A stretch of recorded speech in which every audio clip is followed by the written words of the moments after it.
It's the Money Man. I'm back like I ain't never left. Right now I'm in Las Vegas with my man. I'm at his place, Vegas Auto Gallery, as you guys can see. This is one of my new toys. You know what's crazy? People are always in my business worried about what I'm doing, what Floyd is doing, what Floyd ain't doing, what I do got, what I don't got. You know where Floyd is rich at right now? What's that? His peace of mind. Floyd Mayweather has finally fired back at Stephen A. Smith over the growing bankruptcy rumors, and true to form, he didn't soften his tone at all. Instead, Floyd doubled down on the persona he's always embraced. He proudly declared that he's still arrogant, still flashy, and still completely unbothered by what anyone says. Rather than defending himself with numbers or explanations, Mayweather made it clear that criticism doesn't shake him. He's going to live exactly how he wants, regardless of the opinions surrounding his money or his character. I know you guys want to talk about real estate. Only thing I'm doing is answer the question. That is a real estate question.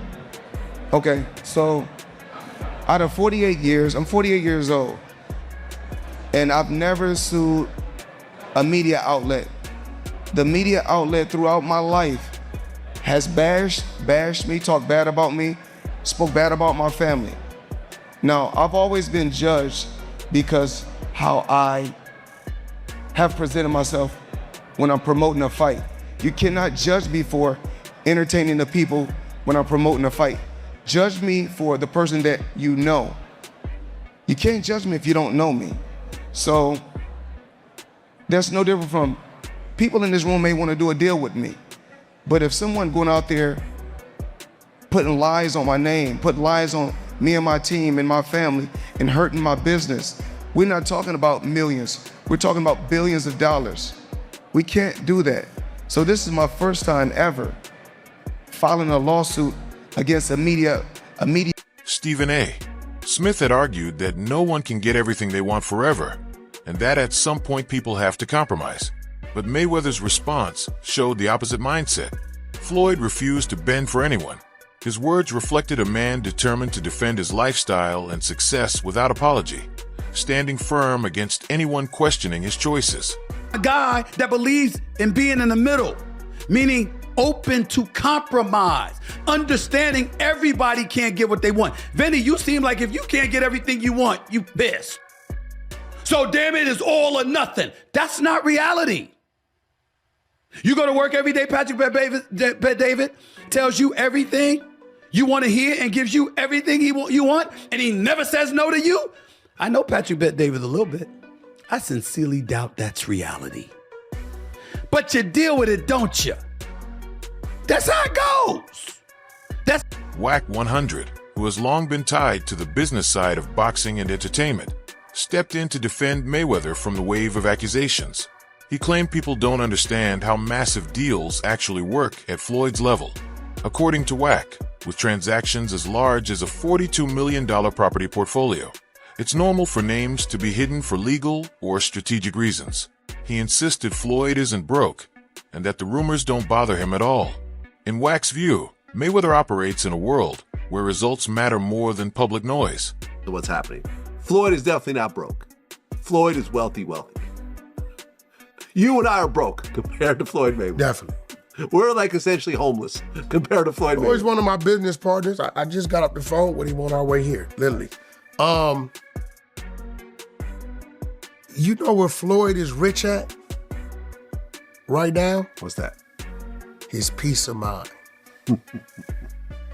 When I send him things, like I send you things when it's pertaining to you, when he gets the time, he'll call me and he say, "Hey, Wack, what's that?" And I tell him, he said, that's nonsense. He said, well, as long as they trying to figure me out, they not gonna be able to figure out what they need to do. And he continues to move. I will say this without saying too much, that I've seen him pass on some big deals based upon business he already has on the table. But again, I've been to his home. I talk to him regular. He's my business partner. I think he's richer in his peace of mind because nothing that's going on out there is phasing him or get to him. He doesn't even control his social media. He doesn't see it. I'm telling you, he doesn't see it. Yeah, it doesn't seem like he's posting himself. He has someone that he doesn't see it. He doesn't pay any attention. When I need something done, I have to send it to different. Mayweather has also built his career around being the sport's ultimate villain, and that role has made him richer than ever. Floyd once explained it perfectly. Some fans pay to watch him win, while others pay hoping to see him lose. But either way, the money ends up in his pocket. That love-hate dynamic has kept him one of the most marketable athletes in history, with his earnings continuing to grow because people stay emotionally invested in his character. Some pay to see me win, some pay to see me lose, but they all pay. At the end of the day, guys, Floyd Mayweather revolutionized the way you watch boxing. He turns himself into a villain character just so he can build up his net worth. At the end of the day, no matter what happens, some people are going to want to see you win, some people are going to want to see you lose, but at the end of the day, they all pay. So if you got a product or a service out there, people talking down, talking bad about it, at the end of the day, use that negative energy and turn it into a positive for your pocket. So some pay to see me win, some pay to see me lose, but they all pay. At first, many people brushed off the rumors about Floyd's finances, but everything escalated when 50 Cent jumped into the conversation. With his massive platform, 50 openly questioned the legitimacy of Floyd's $42 million deal, casting doubt on Mayweather's claims. His comments poured gasoline on the fire, pushing more fans to wonder whether Floyd's public image truly matches his financial reality. Description where y'all can watch that in full, and as we have already seen, 50 Cent has been very involved in critiquing, taking shots at Floyd Mayweather, and when this came across his desk, he did nothing other than that. If that's the case, it's going nowhere because you didn't do the deal, champ. He must have named the writer separately to make him have to pay his own legal team. The champ is mad, and 50 most definitely promoted his brands and everything with that because 50 Cent has came into question about this deal that Floyd Mayweather has struck, showed his real estate businesses. People started diving into it. Floyd Mayweather has been defending it, but I just realized he put this $100 million lawsuit in against Business Insider, saying that they have been going at him for a long time now, coming at his family, coming at his team, and saying these derogatory things and defaming him, so he won $100 million. The suit lost in the Southern District of New York names Insider Inc. and reporter Daniel Geiger as defendants. It is centered around reporting by Geiger about real estate deals Mayweather Jr. publicly discussed, including an agreement to buy a 62-building Manhattan apartment portfolio. Geiger reported in late March that there is no evidence that there has been a sale. According to the lawsuit, Geiger embarked on a campaign of harassment and defamation categorized by aggressive and misleading journalism that not only distorts the truth, but seems driven by a deep-seated bias against Mr. Mayweather's success. It claims that Geiger refused to review documentation proving the deals in question happened, and suggests that there's a racial component to the reporter's work. It also alleges that Geiger actively sought to undermine Mayweather's business ventures and humiliate him publicly. And that image of luxury never stops. Floyd recently added yet another outrageous purchase to his collection, a $1.3 million Maybach G650 Land Wagon. For Mayweather, it was simply another reward of success. To critics, it looked like unnecessary flaunting, but purchases like this reinforced the brand Floyd has spent decades building. Unapologetically materialistic, larger than life, and richer than most can imagine. The Money Man, I'm back like I ain't never left. Right now I'm in Las Vegas with my man Nick. I'm at his place, Vegas Auto Gallery, as you guys can see. This is one of my new toys. I like to call this Miami Dolphin, or Tiffany Blue, whatever you want to call it. Let's go down here and check out another new toy I just purchased. And whenever you're in the Vegas area, come check them out.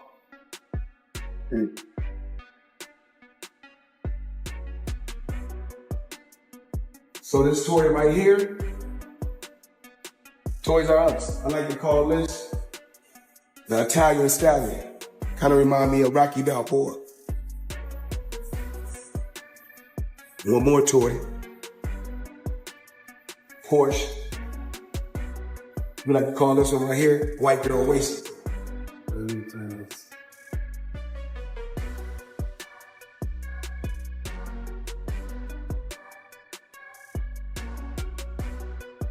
So outside, they said save the best for last. So I'm gonna let Nick give you the whole breakdown on the toy house. Veteran boxing voice Larry Merchant once summed up his view of Floyd by calling him an elite businessman, but not necessarily the greatest fighter. Merchant argued that Floyd's perfect 50-0 record looked incredible, but lacked the inspiration and risk-taking of other legends. In his opinion, Mayweather often chose fights that made the most financial sense, rather than those that would truly challenge him. That critique resonated with fans who felt Floyd prioritized paydays over unforgettable wars in the ring. But Mayweather's a phenomenal boxer, phenomenal fighter, and very smart businessman. Yep. Do you think he should come back to fight Pacquiao one more time or just call it a day? You know what? I'm not even going there. Because if I say no, that might inspire him to come back. And if I say yes, I'd be lying. Why would you want to see that first fight again? Well, their names and it sells. Well, okay. I don't question that people would pay to see the fight again. I forgot to ask. I wanted to ask this. 7 years ago, Emmanuel Stewart passed away. You and him broadcasted endless hours together. What's your favorite memory of Emmanuel? Well, I think that Emmanuel was generous. I think he knew boxing as only a professional boxing person could know it from the inside, and he could express it. There were times when I'd be sitting alongside of him and I would ask him a question because I thought his views and response would carry more weight than mine on that particular issue. And I liked him personally, and he was a good guy and a real boxing guy. When he had the best fighters in the world, he still would travel all over with amateurs for tournaments. And he was a real boxing lifer. A great person. He will be missed, of course. Larry Merchant, if fans want to keep up with you, are you on social media at all?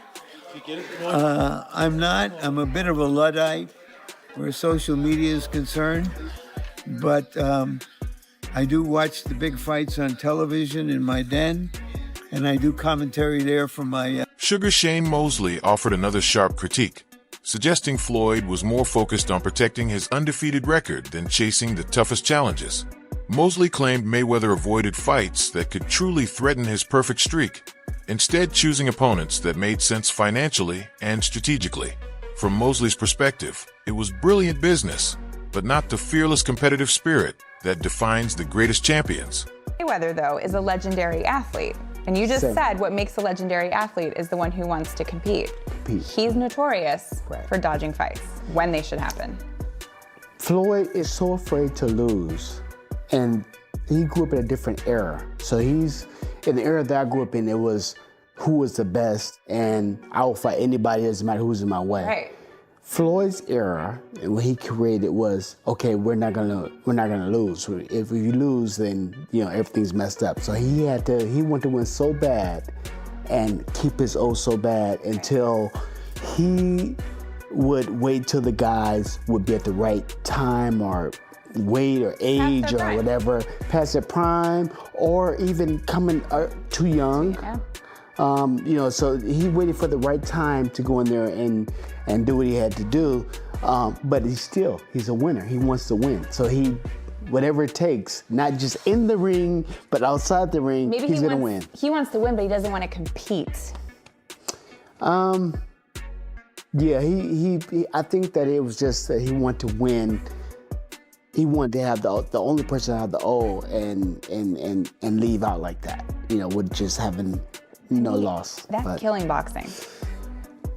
It's a different way of thinking about it. It's his way. He did very well in the way he fought, and he made a lot of money. And it very well could have killed the sport a little bit of that type of style. But I think there's come back around where people now, you see, get fights. I mean, Deontay Wilder. That's it for today's video. Stay tuned for more. Until next time.